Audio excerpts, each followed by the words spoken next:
So, welcome back to 3rd Age Reforged and to another battle replay, and actually this one should be rather interesting indeed, because this is going to be kind of a reenactment of the Battle of the Five Armies. Now, J-Monster actually very recently did a far more scripted version of this, which was a little bit more narratively driven. This one, while I do believe there are certain stipulations in place to sort of kind of follow the general theme of things, I don't think it's going to be quite in depth as that. So you can see here obviously that the Elves of Mirkwood and the Dwarves of Erebor are facing off against one another in a rather hostile fashion, and also the Highborns have been separated off, I think, to represent Thorin and his company. But I think that as soon as the battle gets underway, it's going to be sort of the reinforcements are going to come from around the side, and obviously the forces of evil are going to advance on the front of the Lonely Mountain here. But this should be quite interesting indeed. So we're going to go through the blue team first and foremost, because they are of course the forces of good today, and we're going to start off with the elves and the dwarves here in the centre, starting off with Lalan, who sent me the battle replay. He's going to be playing as Thranduil's host from Mirkwood. So he's got some Hirdi Peng here at the front, so obviously again nice heavy archers. Again, that typical Mirkwood look from the Hobbit movies. We've also got the Hiri Ek just in behind them, so obviously the heavier elven spears, which are going to be quite important for holding back the hordes of goblins as they come towards Erebor's front. And the Hiri Out back here and the Hiri Lung, so all of the heavier units of Mirkwood, so a fairly solid force for Mirkwood. They're not going to be able to engage in the kind of skullduggery they usually do with lots of hidden units and the like. They're going to have to take things in a much more upfront and personal manner than perhaps Mirkwood are most well known for doing. We also have the Wardens of Amon Lank back here, the one unit that can hide, to be fair, but even they are a little bit more focused around their abilities at range and in melee, rather than sort of being that unit that hides and makes things a little bit more difficult. And of course Thranduil himself is going to be in the Sindar of the Girdle here at the back. Then the Dwarves of Erebor, commanded by Commander Gervais. He has got some Ironfoot warriors, the Sons of Durin, who I imagine Dane is going to be a part of. Ironfoot Wargoats are here as well. Ironfoot Wargoat chariots, a catapult, and a lot of Ironfoot units in general as well. So pikes, warriors, and the like. Possibly some halberds in there as well. Spears are certainly there.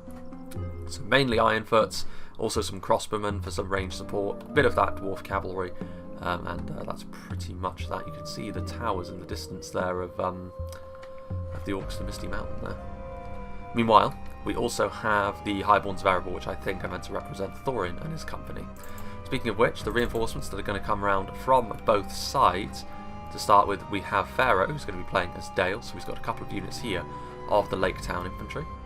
We also have the Lake Town pikemen, some Dalian spearmen, we've got some Bardian marksmen, so they're pointing down the hill to start off with. Lots of Dalian bowmen, so as you'd expect with Dale, obviously there's a decent amount of heavier archers. We'll see how well they can perform against larger forces of goblins. And that's pretty much all we can see, actually, interestingly enough. I think was probably something like the Royal Guard, or the there's actually some lumbermen hidden in there as well. There's probably one of the bodyguard archer units as well. And then over on the other side, lest we forget about them, we have the hobbits. But I think the hobbits, they're more designed to be the representation of the Beornings and also the great Eagles as they come down, more so than anything else. But MSQ2 is going to be playing as them. There's some hobbitry and arms that are visible, but the rest of the army is hidden for the time being.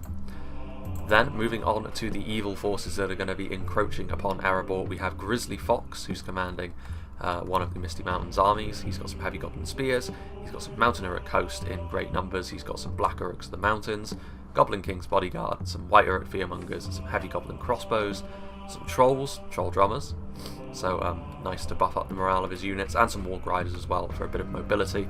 Probably some hidden units as well, probably some hidden goblins here and there. Here at the back, we have another unit of Misty Mountains, another army of Misty Mountains I should say, commanded by Yo Ranger. Some warg riders once again. Again, some heavy goblin archers and heavy goblin spears, all of which should be fairly useful against most of the forces they're going to be coming up against, the Dwarves and Dale in particular, with their AP. Mountain Uruk host, obviously they are pretty much designed from the Dol Guldur look from the movie, so that is also fairly thematic. Cave Troll drummers, some Black Uruks of the mountains over here, some Goblin King bodyguard at the back, lots of White Uruk fearmongers over here, and some heavy goblin crossbows as well. And then the entry point into Dale, we have MP Beckamy, another Misty Mountains army, Goblin Spears, pretty much the same sort of thing here, Warg Skirmishers only, Mountain Orc Berserkers, more Berserkers, Spears, Trolls, yeah, pretty much the same sort of thing here. Mountain Uruk host here in big numbers as well, and then up here on the hilltop. Yes, indeed. So this is obviously to represent the hill with the frozen lake from the movie. I cannot remember what that hill was called for the life of me, but that's where they're going to be, and that's actually going to be Scouts of Entertainment.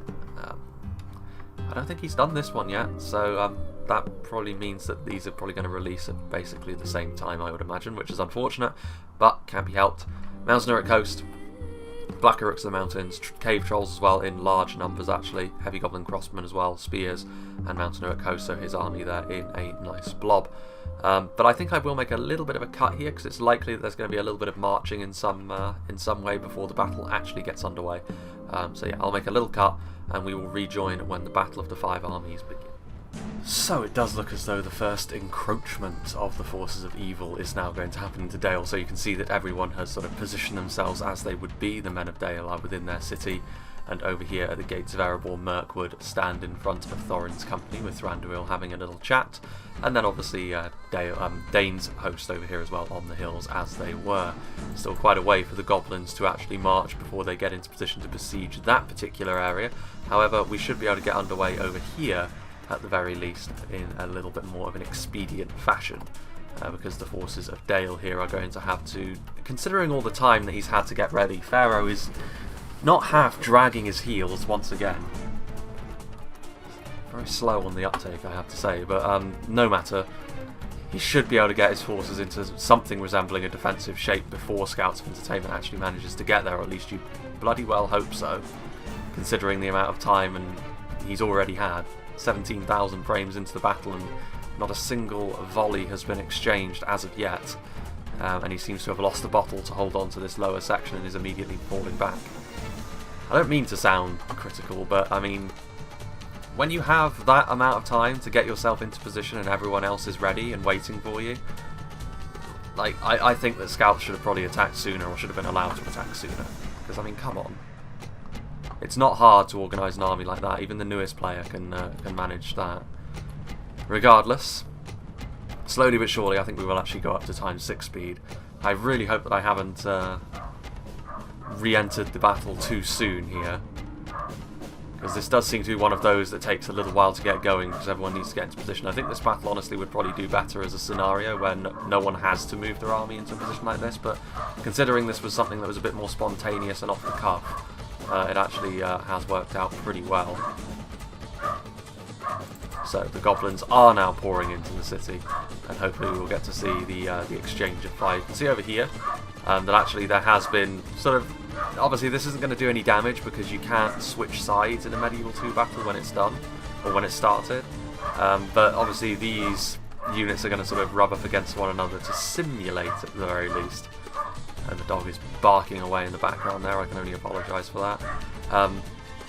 Yeah, this is going to simulate the fact that Mirkwood and Erebor obviously had a little bit of a skirmish before the battle actually started properly. The Snaga skirmishers are going to get into position over here and potentially throw their javelins into the Dalian line. And they are indeed. So Dale is now going to finally be forced to actually start firing upon the goblins. Like, you may not want to fire into the Snaga skirmishers, but you kind of have to, otherwise they're going to get far too much value off here, especially into a densely packed formation like this, where it's going to be all too easy to score some pretty nasty hits. The Dalian spearmen and the Lake Town pikemen doing their thing. And dying. Goblin infantry over here. You can see obviously the Snaga, I mean, in a situation like this where you actually are paying for the units that you've brought, the Snaga skirmishers are going to be a very efficient unit to have indeed. Goblin infantry are going to engage with the first line. They're not really going to get through a joint line of the Dalian line spears and obviously the Lake Town pikemen as well, but the engagements have begun. Lake Town infantry starting to fire. It does make sense that there's more Lake Town units in this army, considering the state of the Kingdom of Dale at the start of play here. There's also the trolls coming in, so it's going to be Scout's job over here to at least be the first wave into the city of Dale and try and put some pressure on. He's not actually going to go up this way just yet, but I mean, he's only a singular army. If he had another army coming across to help him, he could maybe go about that in a different way. Cave Troll Drummers from MP Beckamy, they're actually getting far too far ahead of the main body of the army. They're actually quite lucky that neither Mirkwood nor Erebor was astute enough there to use their cavalry and charge into them, because they would have been sitting ducks there in the front. Yes, there are crossbows, but I can only assume they're probably dragging their heels far behind the first wave here, and this does look like a bit of a splintered advance, this, from the goblins. But again, Mountain Uruk Coast combined with heavy goblin spears is actually a pretty decent front line. And especially when you intersperse a little bit of extra AP from the Mountain Orc Berserkers, and obviously there are the trolls that you have to consider as well. Could well prove to be a pretty difficult task. I mean, there are essentially 3 full armies that are bearing down on Mirkwood and Erebor here. So while I actually think the city fight should actually go in the favour of Dale, out here on the open field, I would say that's far more in favour of the Misty Mountains, at least at the start, before the reinforcements arrive. Mirkwood getting just in behind as we see the first engagement between the lines. Mountain Orc Berserkers actually not fully charging, so they were just pathing this way. They didn't actually have a charge order onto the Ironfoot Spears, and so they end up not really getting a charge bonus off, which means the Dwarves don't take as much damage as they otherwise would have from those large axes that the Mountain Orc Berserkers have. Now in come the Hiri Lung, in one of the sillier moments from the Battle of the 5 Armies, where they sort of Jedi jump over the Dwarven shield wall, but we won't talk about that. Mountain Uruk Coast now also moving in, so they could actually just go around this line if they wanted, and I believe that's what they probably should go ahead and do. Building up an awful lot of men on the front line here. I mean, they are wrapping around with the Mountain Orc Berserkers and with the Heavy Goblin Spears and Mountain Uruk Coast. Black Uruks of the Mountains coming in, so all different types of units that are going to be doing the business here on the front line. In come the Sindar of the Girdle in wedge formation, which you don't see an awful lot because it doesn't tend to actually do all that much. I've seen it used once in all my time playing 3rd Age, and that was vanilla to good effect, where the front line was thin enough that the cavalry actually managed to wedge through to the archers in behind. But that was a very localised example of that. I've never seen it used in an effective manner since. No more effective anyway than a normal cavalry charge would be. Meanwhile, over here, the Goblins continuing to up the pressure on this front line. The Goblin infantry are routing in the face of the Dalian front line. However, with the trolls here now, the cave troll drummers, going to be very unlikely that stuff like the standard heavy Goblin spears or the White Uruk fearmongers break. In come the snow trolls as well, so there's going to be a lot more pressure being put upon this Dalian front line.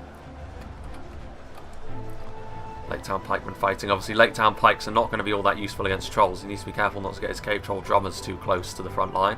A lot of cave trolls in general, though, so this is going to force a response from Dale, because all of these trolls will be able to find their way in behind enemy lines.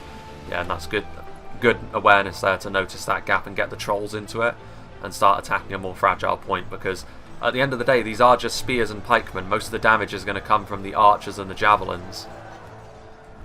So if you can get your trolls embedded deeply into the enemy lines, that's going to be a good damage dealer for you.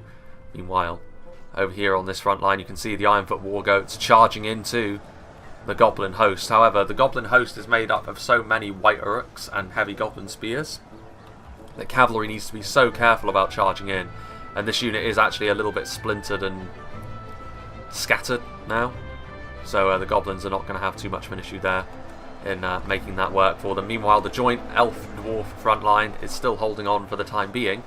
Time will tell how successful that is moving forward. Sindar of the Girdler over here going to try and prevent a warg flank. I mean, the Sindar of the Girdle will win that fight. Warg Riders are an anti-cavalry unit by nature, but the Sindar of the Girdle are on a level above, so the Warg Riders will definitely not have the ability to do much there. White Uruk fearmongers is actually preventing the elves from going on the offensive here. Meanwhile, the Dwarven lines over here on the side, Dane's host actually getting a bit of a very unfortunate friendly fire. Ooh dear. Yeah, this comes down to positioning from Commander Gervais. Like, he's shooting into the units that are right in front of his own men, and his catapult doesn't have any sort of elevation advantage really, so he's risking friendly fire, and unfortunately for him, he killed far more of his own men there than he killed off of the Goblins, so definitely not a good start for him on this front line. But the Dwarven line is solid, and he is able to patch up that hole he made with the Sons of Durin, who will make very quick work of snow trolls and indeed any of the Misty Mountains infantry that comes their way. So the Misty Mountains once again are definitely going to have to go for this in more of a quantity focus. They're going to go around the side here with the Mountain Uruk host as well. The elves, meanwhile, continuing to fire away. They don't really have the best position though. Like, if they can get onto this hill, they can maybe shoot down through the line rather than just sort of shooting up into the air and sort of hitting a few of the goblins in the head. Again though, this is more of a reenactment battle, so I'm going to try not to be overly critical of what's going on, but I mean, it's a little bit difficult to sort of not be objective in this sort of situation when you see what's happening before you. Heavy goblin spears are taking damage. This initial dwarven front line being reinforced with the flash of those elven swords. Definitely doing a good job so far. This mountaineer at Coast meanwhile has managed to get in and around the sides, but they're immediately getting pelted by elven arrows. It is from the front though, so their shields will be coming in to good effect there. This dwarven line of warriors, pikes, a few spears here and there as well. The crossbows firing in. Unlike the catapult, the crossbows are managing to do the business. You can see actually Gervais has noticed that he can get a little bit more elevation and potentially try and shoot into this front line, which will be very, very effective if he can make it happen. Time will tell. Ironfoot crossbows continuing to fire. A smaller force from both the defenders and the attackers over on this side. You can see over there as well that the heavy goblin archers in the far back are firing into the Ironfoot crossbows, but heavily armoured and shielded as the dwarven units are. They're not really going to have too much to concern themselves with when it comes to that. Meanwhile over here, the Dalian archers trying to go after the Goblin King's bodyguard. I mean, to be fair, Dale have held up maybe a little bit better than I was expecting to the troll push. They've dealt with most of them, but they do need to send reinforcements across because their Keldon River Patrol are here, and more worryingly now there's infantry in the back lines. Units like the Black Uruks of the mountains are back here, and when that's the case, it's all well and good having trolls in the back line, but when infantry starts to join them, your front line starts to fall apart pretty quickly, and Lake Town pikes are on the way across, but again, I think Dale were a little bit slow to react to that. If he's managed to get his whole unit back here, scouts, then there was enough time to bring an infantry unit across from the units that were over here not doing a whole lot. Because it's quite obvious at this point that this choke point wasn't going to be attacked. Heavy goblin crossbows just back there as well, trying to get some support, but they have a bit of a difficult angle to work with. Keldon River Patrol, to be fair to Pharaoh, his army is mostly sort of standard Dalian units and Lake Town units, which are not the highest quality. But yeah, it's pretty difficult thus far. You can actually see that Mirkwood, they're going to go across here and they're going to try and help out in the settlement, as they did. So Mirkwood going to wave off to try and help Dale, but of course this is going to leave things on the front line looking a little bit grim, because it means the dwarves, with only a little bit of elven support now, are going to have to try and hold off against this goblin assault all on their lonesome. Mountaineer coaster over here, this catapult is going to be vital now. Once again, more friendly fire, but they did at least manage to hit the enemy first, causing a little bit of breaking. Again though, like, friendly fire for the defenders is always a little bit worse than it would otherwise be. Ironfoot warriors now breaking through. So this assault is actually breaking down, to be fair. I think the crossbows have definitely had their part to play in that. One of Erebor's finest weapons. They're going to get back into position if they can, as the next wave of goblin spears comes their way. They're not actually going to get into a good position to hold here. Gervais retreating his spears a little bit too well. Actually, no, he has... No, the White Uruk Fearmongers are back here. They're going to waver. I think they're going to break, though. These Fearmongers trying to get to the catapult to stop them from firing, but they're taking point-blank shots from the crossbowmen all the while. So, I mean, they are going to make it there, but they're not going to kill off the whole catapult crew before the inevitable demise at the hands of the crossbowmen here. So that's going to be bad for them.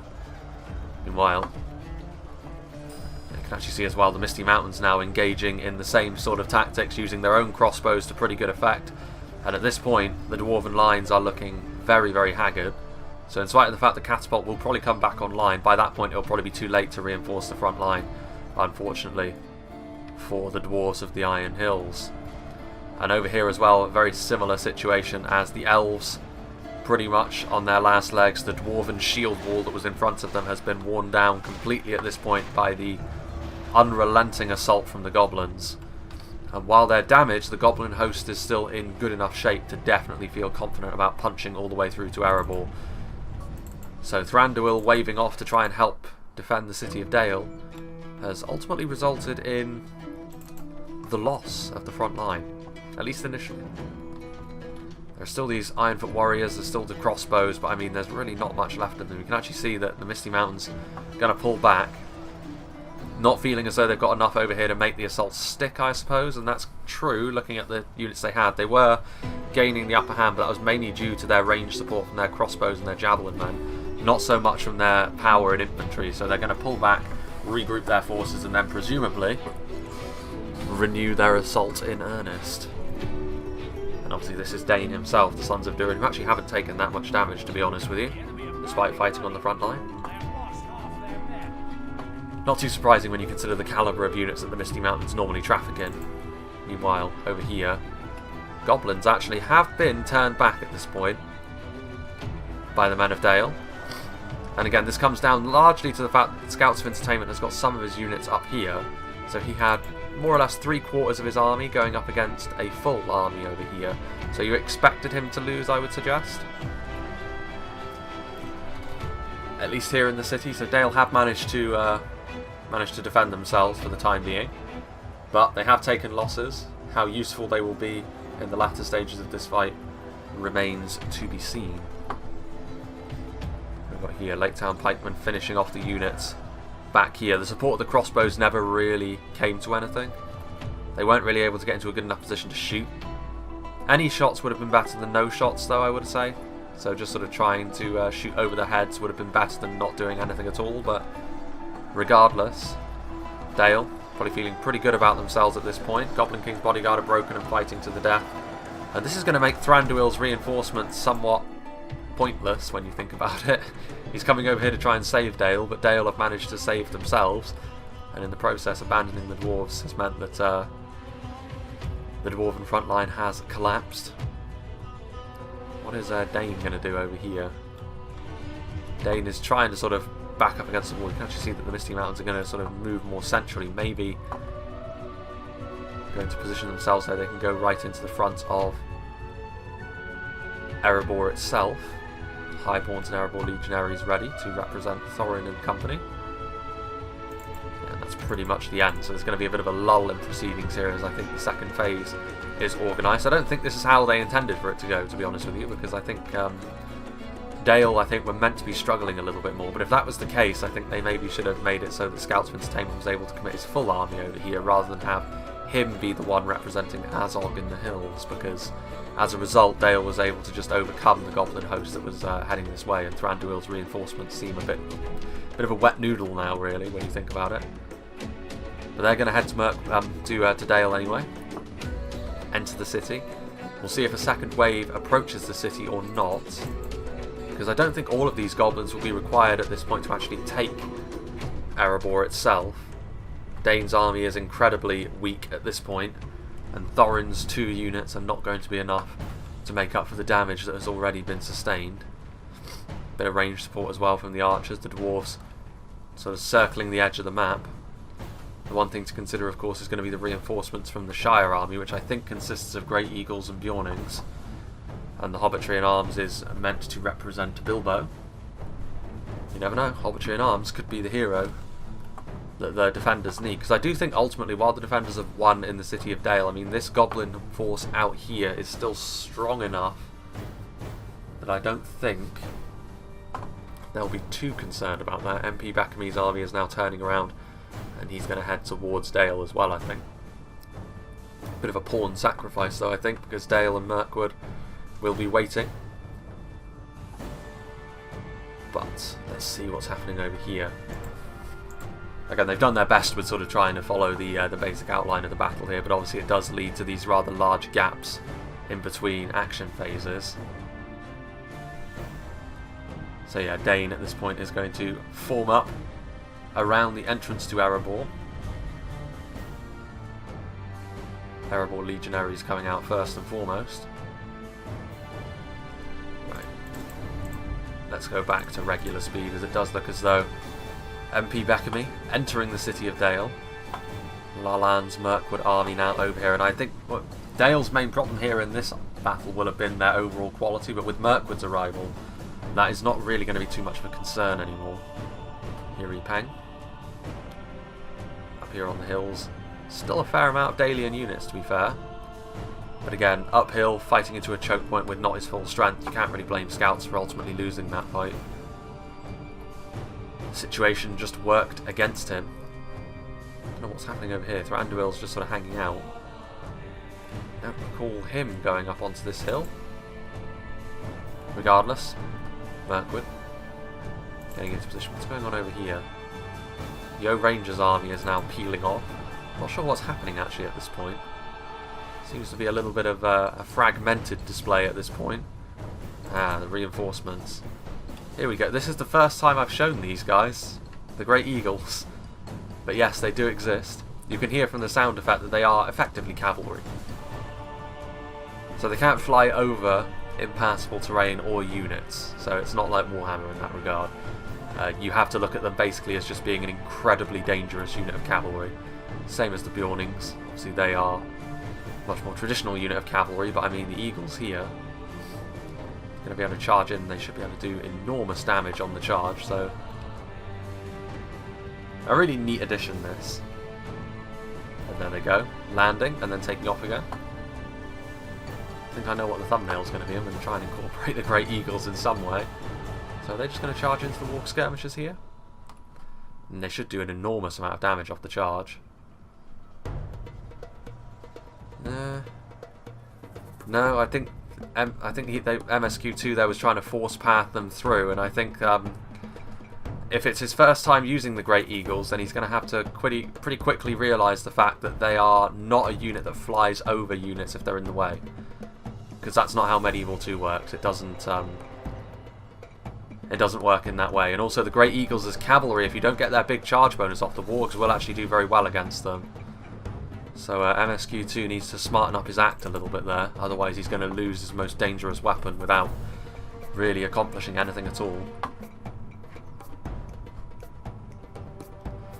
Yeah, the Misty Mountain, slowly but surely, has been pretty much the tagline of this entire battle so far.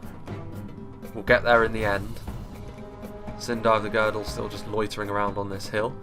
One wonders if we'll ever see the hilltop actually used in this fight, because Erebor aren't going to break out for the time being. They're still being shot by heavy goblin archers, and the main epicenter of the fight at this point has actually shifted over to Dale, perhaps in an attempt to actually take the city this time, even with Thranduil and his forces here. What's going on out here with the Great Eagles? Okay, there we can see that something has charged into the Wargs at long last, so giving a charge order into the Wargs does result in their untimely demise. The Beornings are over here. They're getting, again, overwhelmed by Wargs, however. Like, you can't underestimate Wargs. Against units that are classed as mounted units, they do have a good bonus. What have we got going on over here? Oof. And you can see heavy goblin crossbows and Snaga skirmishers being dealt with by the Great Eagles. I don't know what their attack animations are, to be honest. I don't know whether they just sort of stand there. It might be that they can only do damage off the charge. But they're a very strange unit. I mean, I've never used them myself. I've seen them in action, but I have to say I've seen them used a little bit better than this. They're just sort of... they're being used a little bit slowly at this point, I think. And the defenders most certainly need those Eagles to be used in an efficient manner, because the attackers still have so much at their disposal in terms of numbers. And now MP Beckamy leading the assault, that picking up where scouts left off. As the Black Uruks, the Mountain's victory seems certain. Only a fool could lose this battle. Quite so. Mountain Orc Berserkers doing their thing as well. Mountain Uruk host here on the front line. Keldrin River Patrol, they're going to get into the front line as well. But yeah, I mean, the problem Mirkwood are going to have here is the backup they're going to get from Dale is going to be relatively low quality. Unless they commit maybe something like the Bardian Marksmen, which are fairly decent. Meanwhile, Great Eagles, they're going to charge in once again. Yeah, and you can see their massive charge. Like, you can see how quickly they get kills on the charge, and that is what the Great Eagles are for. Just devastating that unit of Snaga on the charge. And they can finish off those crossbows as well. So some good picks actually from the Great Eagles. But the main source of action is again in this one choke point over here. Hiriek holding on to the front line for the time being.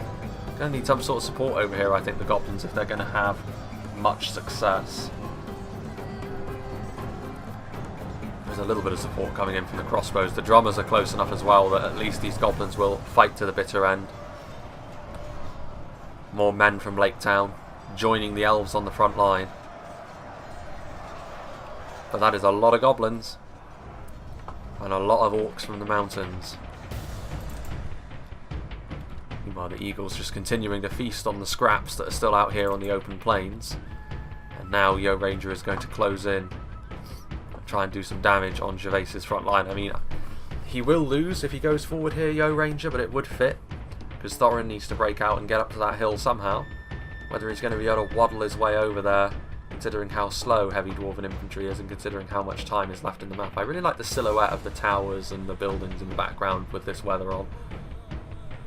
Looks quite menacing, almost stylized. Let's see. Heavy Goblin Spears moving in. Defeat still seems certain for the Goblins over here. I have to say they're not really making much in the way of headway here at this point. Going up more than one choke point I think is going to be necessary, and they are finally going to do that with Grizzly Fox arriving over here. That should be enough to cause some fairly substantial problems, because they don't have too much to actually hold on to that position. Some infantry, very limited amount of pikes, some Bardian marksmen, because they're having to throw everything into stopping MP Beckamy's Goblin army from just charging right up the hill. That should mean that Grizzly Fox has every opportunity to circumvent the situation and go about things that way. Meanwhile over here, finally we're going to see the renewed assault on Erebor's gates. Ironfoot crossbows firing away, Sons of Durin here. The Eagles charging into the backs of the Goblin forces. And the Goblins need to get a move on here, because if they just hang out, they're just going to get charged to oblivion by the Eagles. So they are at least going to engage with the Dwarves in melee. Blackbacks and Goblin King's Bodyguard, 2 elite units, also pretty good units altogether really. White Uruks, Black Uruks. The drummers are here to make sure they don't rout off so easily. Here come the Highborns, so Thorin's charge out of the gate. He's going to get into things here. Once again, Gervais's catapult has done so much damage to his own army. It's unbelievable. I think he's killed off, numerically I'm sure he's killed off more dwarves than goblins with his catapult. It's wild. We'll see if that has an impact later on in the fight, depending on if the attackers or defenders go on to win this. Blackback Berserker's doing a lot of damage here, and I mean, this is the issue. Those Eagles and those Beornings need to be over here, and they need to be charging into the back of this formation to get that huge charge bonus. Otherwise, the Dwarves could very well end up losing this with the Phalanx support for those elite units, for Goblins. They could be in real trouble, to be honest with you. Again, MSQ2, he needs to start using those Eagles to greater effect rather than just feasting on scraps and trying to pad his own kill count. Heavy Goblin crossbowmen firing away. But are they firing away to good effect? They're trying to sort of bend their ammunition over the top. There's some Hearing Pang. I mean, they are going to be able to stop this assault up this hill, I think. Yo Ranger sending up some support, but just the fact they're having to split their attention now may very well allow MP Beckamy's assault to be victorious up this hill. Meanwhile, here we go. This is what the Dwarves needed. They needed the Eagles to come to their rescue. And once again, you can see there are dead Dwarves by the looks of things in there from the catapult. A nice charge, and they actually did break the White Uruk Fearmongers, so they do need to be a little bit careful, because something like White Uruk Fearmongers, if they do catch the Great Eagles in melee, are going to be like really good at bringing them down. But again, shooting point blank with those Ironfoot crossbows. I think the Dwarves actually... Well, there goes Thorin. Thorin is never going to make it up to the hill to duel Azog. He was killed by a Blackback.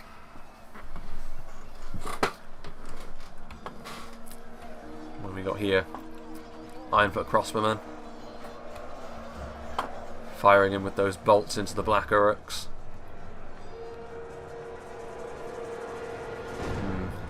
But yeah, I think the Goblins are going to win this over here, to be honest with you. I mean, even with the Great Eagles charging, the problem here is the Great Eagles, they've sort of cycled back. They've gone back so far, further than is necessary, really, to actually make something happen. So is Thranduil going to have to be the one to go up and duel Azog? I mean, he's on horseback, so he can probably charge him to death, to be honest. Victory within the settlement, however, does look as though Dale and Mirkwood are going to be able to hold on against this second assault, so Dale at the very least is going to be secured against the Goblin onslaught, but they're going to have to try and deal with the Goblins that are elsewhere. They're still the ones up on the hill in the ruins. More Mountain or Berserkers heading towards this choke point as well, so more Goblins putting the pressure on. Let's see here. Yeah, I mean, I think they're going to win here in the settlement, the defenders. It's going to be very... well, I don't know, more reinforcements arriving. Yeah, there's quite a few units back there as well. I mean, I think the attackers are in the ascendancy here, because this fight over here, Yo Ranger has managed to just destroy Thorin's sally out. Didn't really work out in the way that he was hoping. Charging into the front of the White Uruk Fearmongers. And you can see there the Great Eagles paying the price for that. Yes, they killed off a lot of the Fearmongers, but most of them died as a result of charging into a braced phalanx like that. And that's going to be the end of the Eagles as well. You saw how devastating the Eagles could be in fits and starts, I think, in this fight. I think they could have been used far more efficiently, though. They are a unit which, to be honest, can win a battle just based on cycle charging. And I don't think MSQ2 has really been able to do all that much with them here. He's managed to get some... well, he's probably managed to rack up a decent kill count with them, but how much of that was just like rubbish that was running around out in the open plain? He got some decent rear charges on the force over here, but that ultimately didn't change the outcome. The attacks are still going to be victorious over here. I mean, I guess we could say this is Azog, and the duel happened here, in front of Erebor itself, rather than up on the hill. Trying to break out with those Black Uruks, and they actually left the relative safety of the White Uruks there, and they're going to end up getting charged into very, very heavily. This assault up this hill is still going, however. The Bardian Marksmen coming over to try and help stop it. Mountain Orc Berserkers will be pretty good against them, however. That AP will come in very useful. More arrows finding their way into the Goblin host. What have we got back there? More Mountain Uruk host. How's this assault going over here? It wasn't going very well for the Goblins when last we had a look. It's a little bit more even now. Well, I say that actually. Yeah, the Dalian Bowmen joining the Hiri Outh in melee. And there's not much of the Goblin resistance. It's really only the fact there are blackbacks on the front line, which I think is making it a little bit more awkward for the defenders to win over here. Heavy Goblin Spears are also there. Hiri Peng. As well as the Bardian Marksmen. Yeah, getting some good shots there into the front of the Heavy Goblin Spears. Their shields will be coming into effect, but no matter. Meanwhile, the Lonely Mountain, at this point, what's left of Thorin's company with their captain fallen, just getting torn to shreds by the cream of the crop when it comes to the Misty Mountain's army. And ultimately, of course, this means Erebor falling into Goblin hands. Temporarily or not, we shall see. But Erebor themselves are gone, so even in the event that the Goblins are defeated, who gets claim over Erebor? The Men of Dale or the Elves of Mirkwood? I'm sure Thranduil would have something to say about it. I mean, I guess maybe he wouldn't want Erebor itself as such. He'd just want to take stuff back to Mirkwood with him. So the mountain itself would go to Dale, but that's if they can actually be successful in this battle, which, to be honest with you, I don't think they will be at this point. I think they have been outplayed at this stage.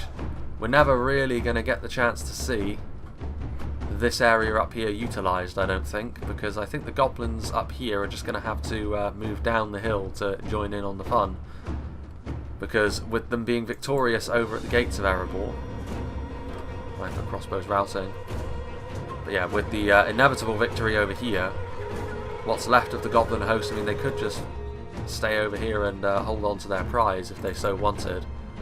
I think the issue here for the defenders, though, is they may very well be victorious over this wave, but a third wave will eventually be forthcoming, and that is going to mean that Sauron's minions are probably going to be victorious this day. A grim day. Should have listened to Gandalf sooner.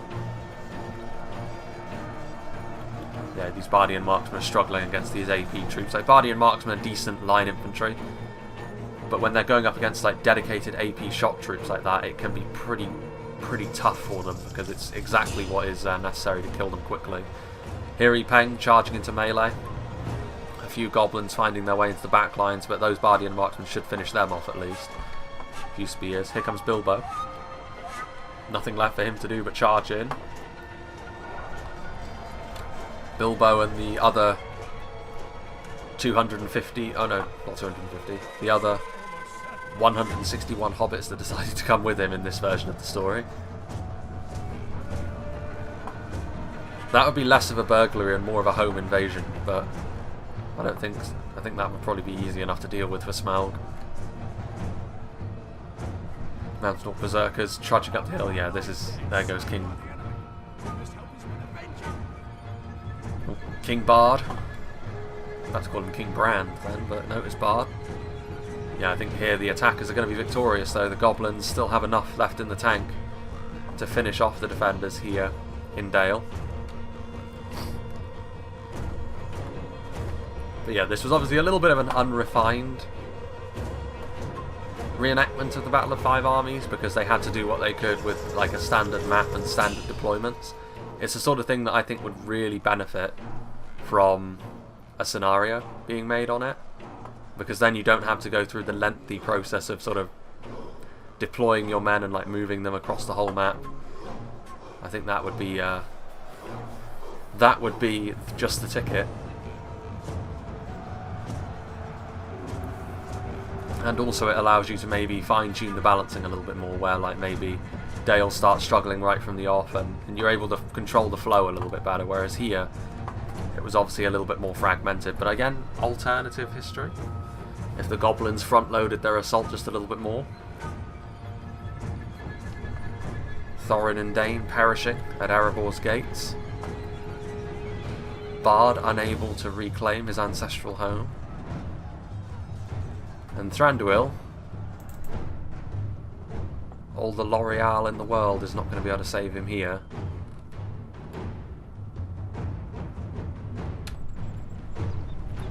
Let's see.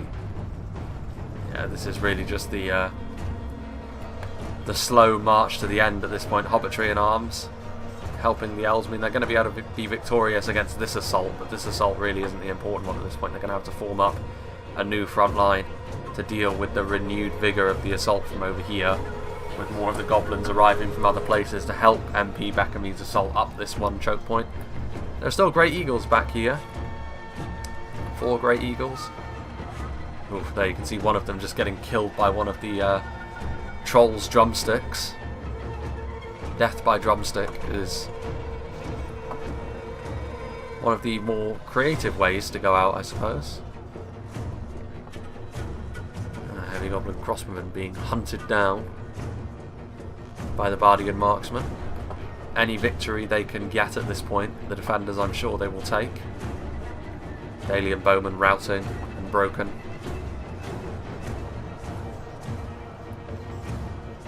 Balance of forces evenly matched. I find that hard to believe. There's only a few elves left on this little hill, and the goblins are just going to be able to completely overwhelm them, you would imagine.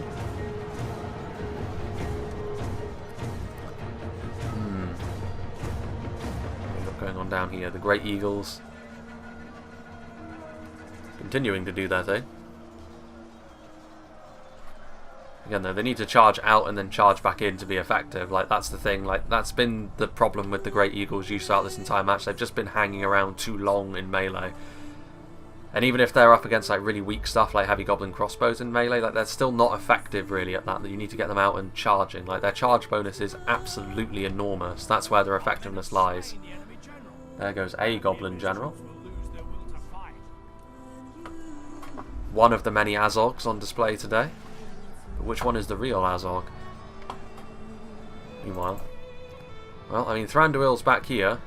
He's doing his thing, but he's also getting pretty rapidly whittled down. He's trying to just pull through the Mountaineer coast, which is not particularly advisable, as evidenced by the fact that the unit is very quickly sustaining losses. But I guess at this point Mirkwood know they can see the writing on the wall and just throwing themselves upon the enemy's blades. And now the hosts are going to leave once more. Don't think Scouts of Entertainment's force that he had up on the hill is actually going to arrive in time, to be honest with you. Sindar of the Girdle. Only 4 of them left. I hope Lalan doesn't make them chase them around the map too much. Based on the fact that he tried to pull through those units there is something which suggests I think he's not going to do that, which is very good indeed. Last thing you need is someone prolonging the agony. Hobbitry in arms, actually fighting well against the heavy goblin spears, which is kind of surprising, to be honest with you. But surely Bilbo and company here are going to be slaughtered just the same as the dwarves, elves and men. They've got there some warg riders. I mean, there's not much left of the goblins. There's enough left to be significant, but not much left. Fairly decent armies for them in this situation, though. Like a lot of heavy goblin spears, a lot of their more solid units. Like there wasn't really anything in the way of heavy goblin infantry or heavy goblin halberds, which is another reason why I think maybe a scenario would be a good idea for this, because it kind of forces some like lower quality armies in there as well. Which not only makes for a nice spectacle, but it also makes for more varied armies, rather than picking themselves. Although there was a certain amount of stipulations, clearly, with some of these armies. Dale having mostly Lake Town units, the Hobbits obviously had to be like Great Eagles and Beornings only. Well, quite. What's going on out here? Sindar of the Girdle. Finishing off these 3 Black Uruks. Scouts of Entertainment is on the way over to try and stop them. Been in the dying embers of this fight for quite some time at this point. Here he Pang backed up against the cliffside. There goes Bilbo. Slain by the goblins. Let's see. Players admitting defeat at this point. I'd imagine that is probably the dwarves. Dale still fighting on the front line, as are the hobbits. And there's still the small matter of Lalan's Sindar of the Girdle. Heavy goblins are actually routing at this point, so Bilbo may be dead, but the goblins are actually routing in the face of the remnant of the unit that he was a part of. Very interesting indeed. Warg Rider's going to charge in. Going to do a decent amount of damage there to the Hiri Pang. Clean up duty at this stage.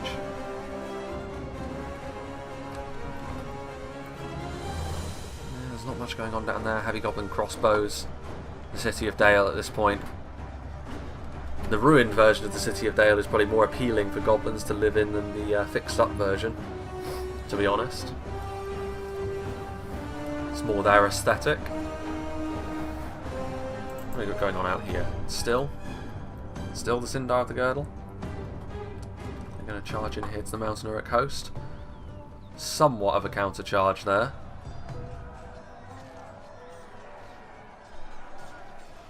Thranduil going to be able to escape. I mean, the Sindar of the Girdle kind of share that in common with the Horse Lords of Ulmo, where they are quite slippery. They're so swift that you can get them out of situations where you would expect them to perish in. Their higher melee defense also helps out with that as well. Meanwhile, wargs are routing. What's going on there? There's one elf in the middle of this sea of Mountain Uruk coast. And there he goes. Cut down. Hobbitry in arms and Bardian marksmen still alive. Here they are technically victorious on top of the hill. Amazingly enough, the Scouts of Entertainment's reinforcements are actually pretty much the only units left standing, to be fair.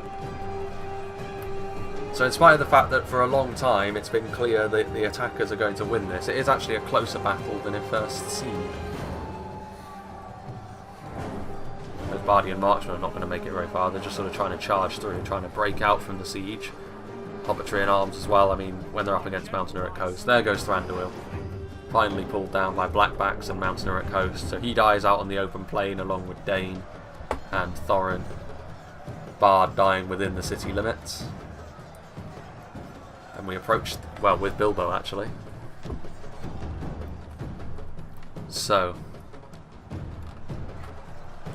it's now just a matter of how long the Hobbitry in arms can hold the Mountain Uruk host at bay for.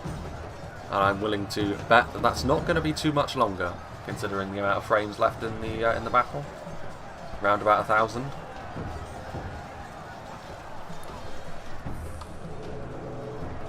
Anything else? Pirate Fearmongers. The remnants of other armies approaching as well. Surprised actually the Hobbitry haven't broken at this point when faced with overwhelming odds and the fact that their general has fallen somewhat recently. Arbitrary arms trying to go up and around. Finally put an end to the charade that this is still a battle. Allies have fled the field like cowards, eh? I mean, the hobbits do now break. Here Pang firing away. There's still some heavy goblin crossbows are up there. We're going to kill the hobbits to the last man. But this is the unit that remains now. Just these elves stoically waiting up on the cliffside here with swords drawn. And they're just going to wait for the mountain Uruks to come and finish them off. So unlike the real battle of the 5 armies, Sauron's minions and Azog victorious this time around. Again, like I said, kind of a fragmented battle, but they did actually a very good job of reenacting it, considering the limitations that were put upon them. I do think a scenario would be the best way to do this, because it's a very nice map. The version of the map that Jay wants to use was actually a different one to this. Our enemies have snatched victory from us like thieves. And there we go. Not be so lucky next. Yeah, exactly 10% the differential. A hallmark of a close fight. And there we go. So obviously the hobbits getting the least kills. They also had by far the smallest army, so that's not too surprising. Goblins sharing the load fairly equally. I mean, you couldn't really pick one goblin army out from the other. Maybe you could do so with scouts, because he had to keep most of his units back in reserve up on the hill, so that's probably the reason why he got slightly lower. But the other three, they were very interchangeable, like they performed exactly the same role. Again, this is less of a sort of battle that's meant to be competitive and more of one that's meant to be more of a reenactment, so you can't really read too much into the performances of the defenders here, I don't think. I think the only thing from Gervais's perspective that he wishes went a little bit different was perhaps the catapult not hitting so many of his own troops, because obviously that wasn't intentional, and that was very unfortunate for him. To be honest as well, I mean, the Great Eagles, 10%, especially with the domino effect that can ensue in a battle if you start to gain the upper hand. If the Great Eagles had been used just a little bit more wisely, I think maybe this battle could have gone the other way. So that would be my thing. So you've got to know what the Great Eagles are used for. They're not like a flying thing that you can just fly over the whole map with. They are effectively a unit of lancers, and that's the way to consider them. So let's have a look at what got the kills for Mirkwood. Sindar the Girdle doing well. A lot of the infantry performing fairly averagely on the front line, actually below average, I would say, on the front line. We got the Hiriouth and the Hiripang, so the units that were within the city limits essentially and fighting for a long time in there were the ones that actually sort of racked up a better kill count than the ones that were out on the open plain, which perhaps shouldn't be too surprising considering the situation as it was out there. So yeah, decent performance from some of those units. Big thank you to Lalan for sending this one to me. He sent it to me a while ago actually, and the other day I was going to do it earlier, at an earlier date than this, but I realised I didn't actually have the map, so I had to get him to send me the map. So it's going to be out today instead. Big thanks to all of the players who were involved. Every name here is very recognisable, so big thanks to everyone for being a part of this battle. As far as what's next goes, I'm not sure. I think the next time I record will actually be after my next exam, so I probably won't be thinking too much about what I'm going to do next for the next couple of days. But I mean, I do still have that Siege of Dale, like I mentioned, the actual Dale rather than just the representation that this is in relation to Erebor's gates. Although this is a very nice map. But yeah, I mean, I might do that one next. It depends. I mean, there's obviously the tier lists as well, which are on ice for the moment because I've had to sort of adjust my schedule a little bit. But I think maybe a tier list could be next, sort of after the exam, just as a sort of wind down video, because they're slightly shorter and slightly easier to talk about. Because I mentioned I think the next one I was going to do was Rune, so maybe the Rune tier list could be the next one, or perhaps the Siege of Dale, or again I have a fair few replays actually for Reforged that I could do. But yeah, enough of my considerations while I'm still recording. So once again, big thank you to Lalan, big thank you to all the players that are part of this battle. I hope you enjoyed this, and I hope you will join me for whatever is next.